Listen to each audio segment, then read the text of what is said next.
Chanakya knowledge में आप सभी दोस्तों का स्वागत है। दोस्तों, आज का टॉपिक है भारत शासन अधिनियम 1919। चलिए शुरू करते हैं। 20 अगस्त 1917 को ब्रिटिश सरकार ने पहली बार घोषित किया कि उसका उद्देश्य भारत में क्रमिक रूप से उत्तरदायी सरकार की स्थापना करना था, यानी कि अब वो उत्तरदायी सरकार की स्थापना की ओर बढ़ रही है। 1919 में भारत शासन अधिनियम बनाया गया, जो कि लागू कब हुआ? 1921, यानी 1919 का भारत शासन अधिनियम 1921 में लागू हुआ। 1919 के कानून को मॉन्टेग्यू चेम्सफोर्ड सुधार भी कहा जाता है। ये आप लोग याद रखिएगा कि किस अधिनियम को मॉन्टेग्यू चेम्सफोर्ड सुधार कहा जाता है।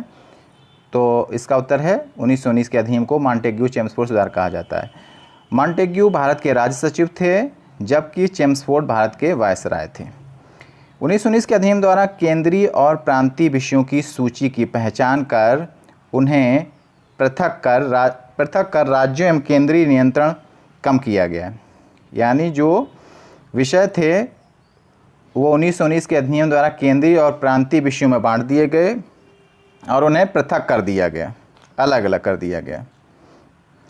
राज्यों पर केंद्रीय नियंत्रण भी कम कर दिया गया। केंद्रीय और प्रांतीय विधान परिषदों को अपनी सूचियों के विषयों पर विधान बनाने का अधिकार प्रदान किया गया। यानी जो केंद्रीय विधान परिषद थी वो अब केंद्रीय विषयों पर विधान बना सकती थी, और जो प्रांतीय विधान परिषद थी वो प्रांतीय विषयों पर विधान बना सकती थी। लेकिन जो सरकार का ढांचा था वो अभी तक एकात्मक ही बना रहा, यानी कि केंद्रीय व्यवस्था अभी भी पूरी तरह से गई नहीं।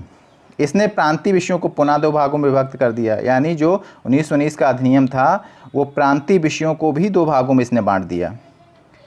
पहला भाग था हस्तांतरित विषय, दूसरा आरक्षित विषय। यानी प्रांतीय विषयों को भी दो भागों में बांट दिया गया।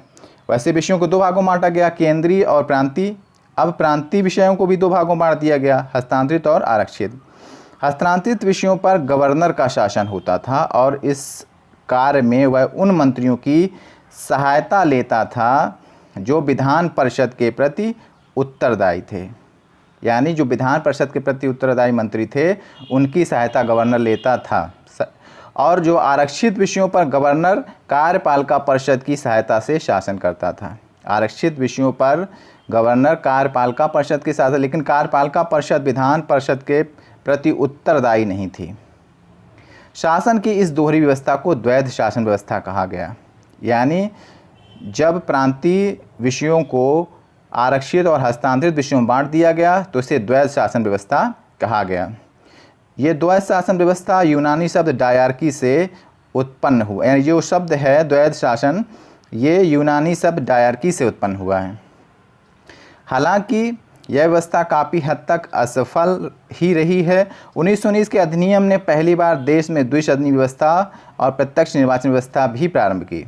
यानी अगर ये क्वेश्चन अगर आए कि द्विसदनी व्यवस्था कब से प्रारंभ हुई, तो वो है 1919 के अधिनियम से, और प्रत्यक्ष निर्वाचन की व्यवस्था भी 1919 के अधिनियम से शुरू हुई। इस प्रकार भारतीय विधान परिषद के स्थान पर द्विसदनी व्यवस्था यानी राज्यसभा और लोकसभा का गठन किया गया। भारतीय विधान परिषद जो थी अब उसके स्थान पर दो सदनी व्यवस्था हो गई, राज्यसभा और लोकसभा।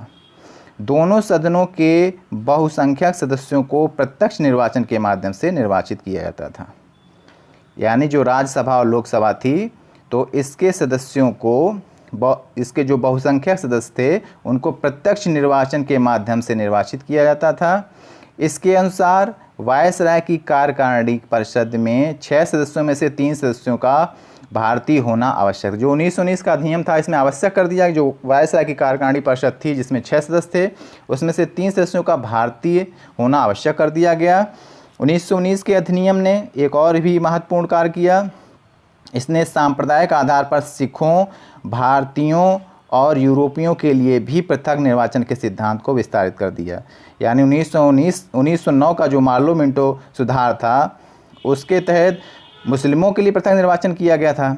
अब 1919 के अधिनियम द्वारा सिखों, भारतीयों और यूरोपियों के लिए भी पृथक निर्वाचन का सिद्धांत विस्तारित कर दिया गया। 1919 के कानून ने संपत्ति, कर या शिक्षा के आधार पर सीमित संख्या में लोगों को मताधिकार भी प्रदान किया। यानी संपत्ति के आधार पर, यानी जो जिनकी संपत्ति थी उसके आधार पर जो कर देते थे और जो शिक्षित थे, इस आधार पर सीमित संख्या में मताधिकार प्रदान किया गया। 1919 के कानून ने लंदन में भारत के उच्चायुक्त के कार्यालय का सृजन किया।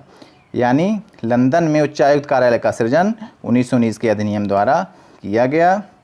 और अब तक भारत सचिव द्वारा किए जा रहे कुछ कार्यों को उच्चायुक्त को स्थानांतरित कर दिया गया। यानी जो भारत सचिव कार्य कर रहा था, वो लंदन में जो उच्चायुक्त बनाया गया था, उसको कुछ कार्यों को स्थानांतरित कर दिया गया। 1919 के अधिनियम से एक लोक सेवा आयोग का भी गठन किया गया। ये प्रश्न अक्सर आता है कि किस अधिनियम द्वारा एक लोक सेवा आयोग का गठन किया गया, तो है 1919 के अधिनियम के द्वारा 1926 में एक लोक सेवा आयोग का गठन किया गया। 1926 में सिविल सेवकों की भर्ती के लिए एक केंद्रीय लोक सेवा आयोग का गठन किया गया। यानी कि 1926 में यह आयोग केंद्रीय लोक सेवा आयोग का गठन हुआ। इस अधिनियम ने पहली बार केंद्रीय बजट को राज्यों के बजट से अलग कर दिया। यही प्रश्न आ सकता है कि किस अधिनियम के द्वारा केंद्रीय बजट को राज्यों के बजट से अलग कर दिया गया, तो ये इसका उत्तर होगा 1919 के अधिनियम के द्वारा केंद्रीय बजट को राज्यों के बजट से अलग कर दिया गया और राज्य विधानसभाओं को अपना बजट स्वयं बनाने के लिए अधिकृत कर दिया गया। यानी जो राज्य विधानसभाएं थीं वो अपना बजट स्वयं बना सकती थीं। इसके अंतर्गत एक वैधानिक आयोग का गठन किया गया, जिसका कार्य, यानी 1919 का अधिनियम था, इसके अंतर्गत एक वैधानिक आयोग का गठन किया गया, जिसका कार्य था 10 वर्ष बाद जांच करने के बाद अपनी रिपोर्ट प्रस्तुत करना। यानी जो कार्य जो हो रहे हैं उसका 10 वर्ष बाद उसकी जांच करके 10 वर्ष बाद रिपोर्ट प्रस्तुत करना, जो 1919 के अधिनियम से सुधार किए जाने थे। आशा करता हूँ आज का टॉपिक आप सभी को पसंद आया होगा। धन्यवाद।